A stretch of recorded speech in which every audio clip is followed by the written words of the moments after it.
नमस्कार, news date में आपका बहुत बहुत स्वागत और मैं हूं सुरेश शाह। आज से हम एक नए प्रोग्राम की शुरुआत कर रहे हैं, उसका नाम है बात मुद्दे की, जहां पर हम बात करें मुद्दे की।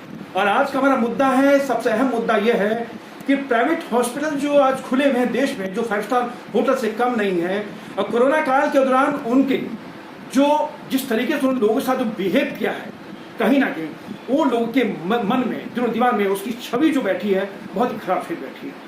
फिर कोरोना काल के दौरान लोगों को हॉस्पिटल नहीं मिल रहे थे, जहां लोगों को हॉस्पिटल मिलते लोग वहीं पे भर्ती अपने पेशेंट को करा रहे थे। लेकिन सबसे बड़ी त्रासदी इस बात की है कि प्राइवेट हॉस्पिटल में जिन लोगों की मौत हो चुकी थी, उनकी डेड बॉडी तब तक नहीं दी जाती थी, तब तक हॉस्पिटल का बिल क्लियर नहीं हो जाता था। क्या ये जायज है? अगर किसी की मौत हो चुकी है, उसका बॉडी आप नहीं दे रहे हैं, वो भी तब तक बॉडी दे जब तक उसका बिल क्लियर नहीं हो जाए। आज इसी विषय में हमारे साथ बातचीत करने के लिए मौजूद हैं कानून के जानकार नासिर अहमद। आइए इनसे बातचीत करते हैं। नासिर साहब, क्या कहें, कोरोना काल के दौरान जिस तरह से लोग की मौत हुई, प्राइवेट हॉस्पिटल में आपको देखा कि किस तरह से लोग मुंह मांगा पैसा मांग रहे थे, 20 लाख 50 लाख। एक आम आदमी नहीं दे सकता था, आम आदमी नहीं दे पाया तो उसकी मौत भी हो गई। लेकिन जो लोग दे पाते थे, जो लोग गए भी। लेकिन प्राइवेट हॉस्पिटल की सबसे बड़ी त्रासदी सामने ये आई कि कोरोना काल के जिन लोगों की मौत हो गई, उनकी बॉडी तब तक नहीं दी जाती थी जब तक कि पूरा पेमेंट न किया जाए। क्या ये सही बात है? नहीं, ये बहुत ही निंदनीय बात है और बड़े दुख की बात है ये कि एक तो इनकी इलाज की वजह से, ऑक्सीजन ना देने की वजह से, प्रॉपर ट्रीटमेंट ना देने की वजह से एक तो वो बंदा इस दुनिया को छोड़ के चला गया। दूसरा, उसके फैमिली वाले दुखी हैं, उसके रिश्तेदार दुखी हैं। तीसरा, ये पैसे के चक्कर में उसकी डेड बॉडी को एक एक दो दिन के लिए बंधक बना लेते हैं। तो इनह्यूमन नेचर है, ये बहुत ज्यादा दुख पहुंचाने वाली बात। हॉस्पिटल को चाहिए ये था कि जो लोग बिल देने में सक्षम थे उनसे बिल ले ले, और डेड बॉडी तो उनकी देनी होती है। लेकिन जहां लोग गरीब थे, इस कुवत में नहीं थे, वो इतना पैसा नहीं अरेंज कर पा रहे थे, उनका ये भी फर्ज बनता है कि उनकी भी डेड बॉडी टाइम से दे दे और उसे कह दे कि भाई इतना पेमेंट आ गया है, अगर दे सकते हो तो देना, नहीं हमारे भी फर्ज है, इस देश की खातिर तो कमा रहे हैं, इस देश में है, इस देश ने जो सहूलतें उनको फराहम की हैं उसी की वजह से तो वो हॉस्पिटल चला रहे हैं। तो उन्होंने, देश ने जो उनको दिया है, इस वक्त हॉस्पिटलों को भी देशवासियों के लिए कुछ लौटाना चाहिए। उन्हें भी सेक्रीफाई करना चाहिए था। उसे सेक्रीफाई, वो तो देखो इस दुनिया को छोड़ के चला गया बेचारा। अब उनके जो माँ बाप थे, बहन भाई थे, रिश्तेदार थे, उनकी क्या फाइनेंशियल पोजीशन है वो बेहतर समझते हैं। अगर पैसा उनके पास होता तो टाइमली जमा करा देते, नहीं होता तो उनको देना चाहिए। अच्छा नासिर साहब, नहीं करना चाहिए। सबसे बड़ा मेरा एक सवाल ये खड़ा था आपके सामने कि हमारे देश में चलिए 5 स्टार रूपी जो हॉस्पिटल्स हैं, जहाँ पे एक आम आदमी, क्या हम भी वहाँ इलाज नहीं करा पाते क्योंकि इतनी हमारी कुव्वत नहीं है इलाज कराने की। लेकिन क्या जब कोई देश में आपदा आती है तो ऐसे समय में इन हॉस्पिटल्स को कमाई करना छोड़ के उनकी सेवा नहीं करना चाहिए? देखो, ये ऐसा है, ये हॉस्पिटल पे लागू नहीं होता, ये हर भारतीय पे लागू होता है, हर कंट्री के हर वासी पे लागू होता है कि जिस देश में कोई आपदा आई हुई है, उस आपदा के वक्त में हमें प्रॉफिट और कमाने की बात छोड़कर सोशल वर्क पे उतरना चाहिए। कमाने का तो टाइम खुदा ने हमें बहुत दिया है, पूरे सालों के साल हम कमाते रहते हैं। अगर कभी देश को लौटाने की नौबत आती है तो हमें उस वक्त पर सब चीजें भूलकर पैसा लोगों पे खर्च करना चाहिए। वही बात हॉस्पिटल पे लागू होती है। उन्होंने भी ये सोचना चाहिए था इस वक्त कि जो देश में आपदा है उसमें वो भी भागीदार बने, क्योंकि वो टेक्निकल एक्सपर्ट है और उनका खाली इंफ्रास्ट्रक्चर यूज हो रहा है। अगर थोड़े सा सब्र कर लें तो उनके थोड़े से सब्र करने से बहुत लोगों का फायदा हो सकता था, लेकिन ज्यादातर हॉस्पिटलों ने ऐसा नहीं किया। वो बड़ी दुख की बात। खान साहब, ये बताइए कि जिस तरीके से ये हॉस्पिटल्स की मनमानी जो होती है, जो लूट जो होती है, उस पर सरकार का कोई नियंत्रण नहीं। अगर कोई मर गया है, चलिए कोरोना की बात तो छोड़िए, कि कई बार ऐसे भी सामने वाकया है कि जहाँ पे पेशेंट की मौत हो जाती है, और ऐसे कई बार देखा गया कि हॉस्पिटल्स वाले, खासकर प्राइवेट हॉस्पिटल्स वाले, डेड बॉडी को नहीं देते। मेरा सवाल खड़ा होता सरकारी मशीनरी के ऊपर, सरकार ऐसे हॉस्पिटल के खिलाफ कार्रवाई क्यों नहीं करती? देखिए, इसमें जो हम समझ पाए हैं, जो हमने आज तक देखा है, रीजन ये होता है कि जो हॉस्पिटल प्राइवेट है वो किसी रसूखदार आदमी की है, गवर्नमेंट की जो हॉस्पिटल बराबर में है वो इसलिए नहीं चलती कि वो रसूखदार बंदे की हॉस्पिटल चल रही है, और जहां रसूखदार आदमी का सवाल आ जाता है वहां मशीनरी फेल हो जाती है, मशीनरी काम करना बंद कर देती है। मैं समझता हूं कि गवर्नमेंट मशीनरी को ऐसा नहीं करना चाहिए, चाहे वो हॉस्पिटल किसी बिजनेसमैन की है या रसूखदार आदमी की है।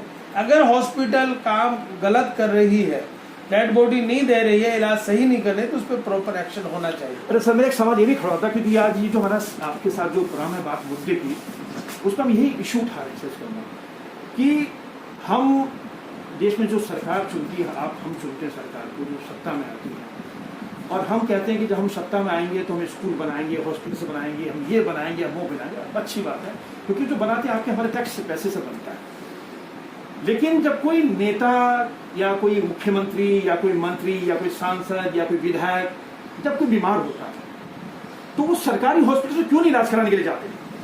भाई उनको पता है कि मैंने जो हॉस्पिटल मेरे इलाके में है उसकी सभी दवाई मार्केट में बेच दी गई है, फंड जो ऊपर से दिया जाता है वो बढ़ चुका है, ऊपर से लेकर नीचे तक। जब उसे पहले उसकी असलियत पता है कि यहाँ जो दवाई है वो सब स्टैंडर्ड दवाई है, तो वो क्यों जाएगा उसमें? डॉक्टर क्या ठीक नहीं हुआ? तो डॉक्टर हैं, लेकिन डॉक्टरों के पास ना इक्विपमेंट है, ना वहां पर इंफ्रास्ट्रक्चर बचा है, ना वहां पर दवाई है, ना वहां पर टेस्टिंग इक्विपमेंट है।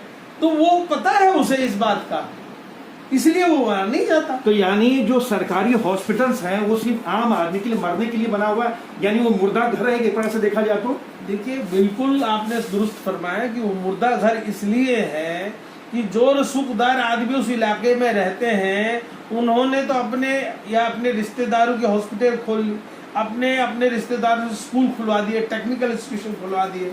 अगर वो गवर्नमेंट इंस्टीट्यूशंस को पनपाते हैं, उनको तरक्की पे लाते हैं, तो उनका धंधा बंद। तो इसलिए जो इक्विपमेंट वहां आते भी हैं वो दूसरी तरफ डाइवर्ट हो जाते हैं। तो इसलिए ये जो हॉस्पिटल्स हैं, बिल्डिंगें आपको सही दिखाई देंगी, चमकती दिखाई देंगी, बहुत बड़ी बड़ी बिल्डिंग है, लेकिन जहां तक अंदर उनमें मशीनरी का सवाल है, इक्विपमेंट का सवाल है, मेडिसिन का सवाल है, डॉक्टरों के पास फैसिलिटीज का सवाल है, वो वहां पर अवेलेबल इन लोगों की वजह से नहीं। अरे सर, कोरोना काल के दौरान हमने देखा कि आम आदमी को बेड नहीं मिल पा रहा था। सरकारी हॉस्पिटल्स की क्या कहानी थी, जो उनकी स्थिति थी वो सबके सामने, कितनी बद इंतजामी थी वो सारे सबके सामने आई है। लेकिन मेरा सा सवाल खड़ा होता है, जो वीआईपी लोग जो होते हैं, जो सोकॉल्ड जिनको हम नेता कहते हैं, जो मंत्री है, सांसद है, तो आम जो नेता हैं वो आते तो देश सेवा के लिए, लेकिन वो देश सेवा नहीं करते, अपनी सेवा करते हैं। लेकिन इसे कोरोना काल के दौरान हमने देखा कि कोई नेता, अगर किसी को कोरोना हुआ भी तो कोई भी नेता किसी को एडमिशन हॉस्पिटल में लेने में कोई दिक्कत नहीं है। उनके लिए जो जितने भी बड़े बड़े हॉस्पिटल्स हैं, जो 5 स्टार रूपी हॉस्पिटल, वहाँ पर उनको आसानी से एडमिशन मिल गया। देखिए, ऐसा है, जो हॉस्पिटल से गवर्नमेंट थी जिनमें कुछ इंफ्रास्ट्रक्चर था वो बनाया था उन्होंने अपने लिए, वहाँ भी अपने सेल थे, इनकी वीआईपी सेल्स थे, वहाँ उनको एडमिशन मिला, वो जानते थे कहाँ मिलना है कहाँ नहीं मिलना है। लेकिन ज़्यादातर हमने ये देखा, जो असलियत सामने आई कि बेड्स इसलिए नहीं मिले, ज़्यादातर तो वीआईपीज़ के लिए पहले से रिजर्व थे, खाली पड़े थे, लेकिन आम जनता को नहीं दिए गए।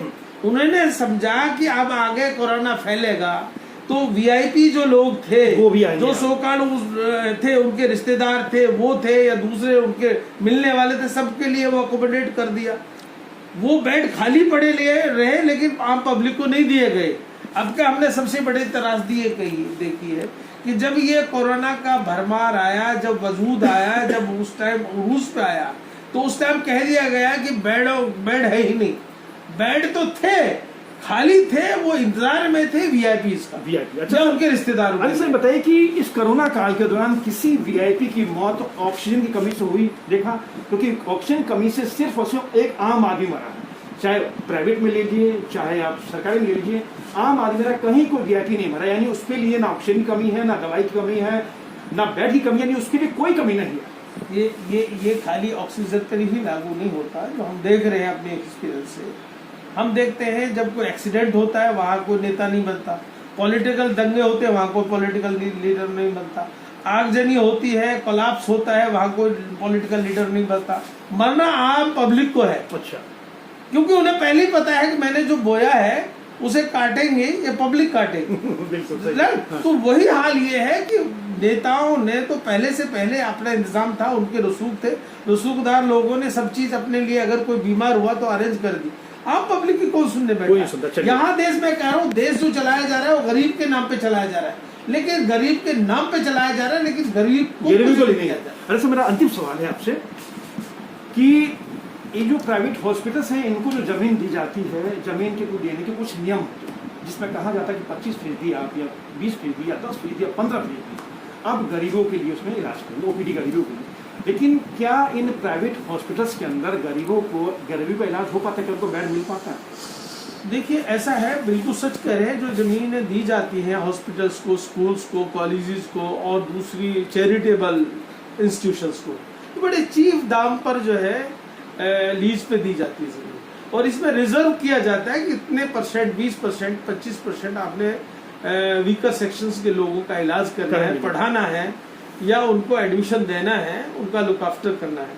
लेकिन होता क्या है कि इसका जो है फायदा वही रसूखदारों के जानकार, पहचानकार उठाते हैं, गरीब तक ये फायदा नहीं पहुंच पाता।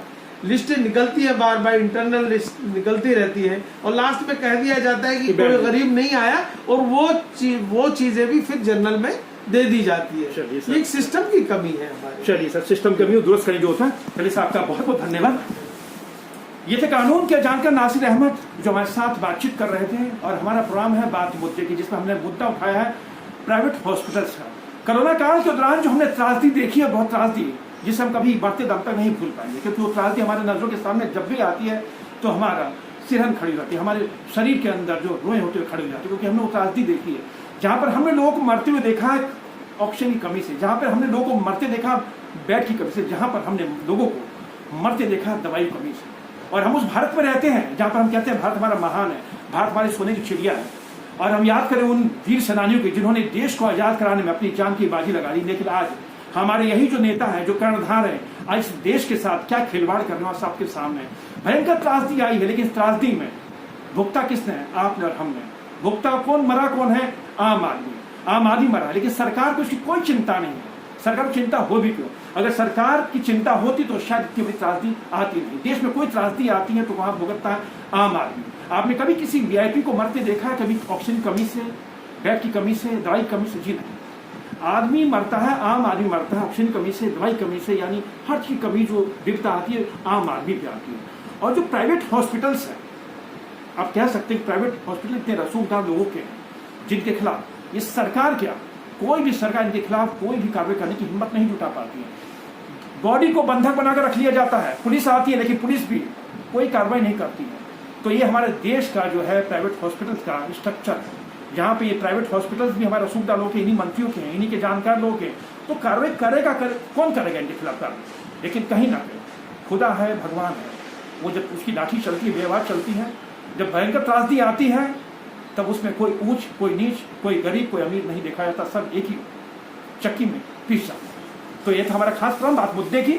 हम इसी तक मुद्दे उठाते रहेंगे, आपके सामने लाते रहेंगे, ताकि जनता की हम आंख खोले, क्योंकि जनता जो है वोट देती है, लोगों को चुनती है, लेकिन जनता को सोचना पड़ेगा इस आपदा के अंदर कि हम किसको वोट दे रहे हैं। क्योंकि इस पूरी आपदा में, इस त्रासदी के अंदर कोई भी एक आपको नेता सड़क पर नजर नहीं आया, सब अपने घरों में चुपे बैठे थे। और आज भी लॉकडाउन चल रहा है, लोग रोटी के लिए तरस रहे हैं, और आप सड़कों पर रोटी बांटते हैं। जब मध्यम वर्ग का लोग है, जो तबका है, वो रोटी लेने नहीं आ सकता क्योंकि उसकी मजबूरी है, उसके अंदर शर्म है, लेकिन आपके अंदर शर्म नहीं है। खैर जो भी हो, ये भी आपदा, ये भी झेल लेगा।